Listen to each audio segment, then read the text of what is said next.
Daniel s'assit sur le bord d'une des cordées de bois, puis se trouve une branche à jouer avec en attendant son père. Quelques minutes passant. Il se lève la tête pour regarder le fait des arbres. Il avise que le temps s'accouvrit, puis que ça s'assombrit. Il chantonne à lui-même jusqu'à temps qu'il voie son père arriver de nouveau. Une fois la tank de la scie remplie, le sciage recommence. Daniel prépare chaque bûche, mais il entend des grondements de scie plus forts que les autres. Il se revire pour voir si son père s'est rapproché de lui. Non, même distance. Il doit avoir imaginé ça. La scie arrête, puis Daniel ramasse les bûches, une ou deux à la fois, ragouille de la vase qui cale, marche par-dessus les branchailles, puis trouve une place pour les bûches dans la cordée. Tout d'un coup, il sent de la fraîche sur sa face puis sur ses bras. Daniel jongle. On dirait que ça vient du bois. Ça doit être une masse d'air qui a passé par-dessus une plaque de neige ou de glace. C'était pas juste un hasard. Dans la minute qui suit, l'air chaud se sent de moins en moins.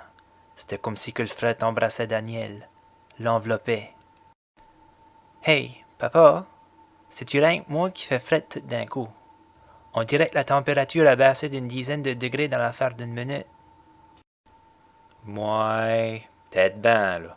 Il doit mouiller à la côte. Quand j'étais à la maison, j'ai vu des nuées pas mal noires dans cette direction-là. Laisse-toi pas avoir fret, par exemple. Abris-toi. Daniel pense à lui-même que c'est quand même bizarre parce qu'ils sont à plus que 6 kilomètres de la côte.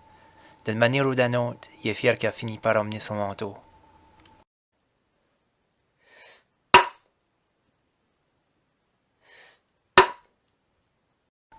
Non, cette bûche ici ne veut pas chaîne à sa place.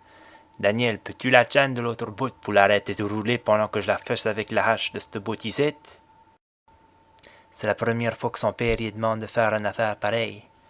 Daniel trouve la demande un petit brin bizarre. Il pense à toutes les scènes qu'il a vues à la télévision ou dans les films où il y a des accidents arrivant avec des haches ou d'autres façons d'outils dangereux. Je préfère que non. Quoi? Tu fais pas confiance à ton vieux père? C'est pas ça, c'est juste que des accidents, ça arrive. Espère que je nige la bûche dans un creux. Ok, ça marche. 2 bûches plus tard, le père à Daniel ne réussit pas à faire chaîne la bûche de bout. J'ai qu'à faire d'autre que je m'arrive avant.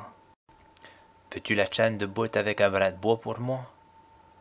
Ok. Il a la main puis la face plus proche de la bûche qu'il voudrait, mais c'est juste pour une fois.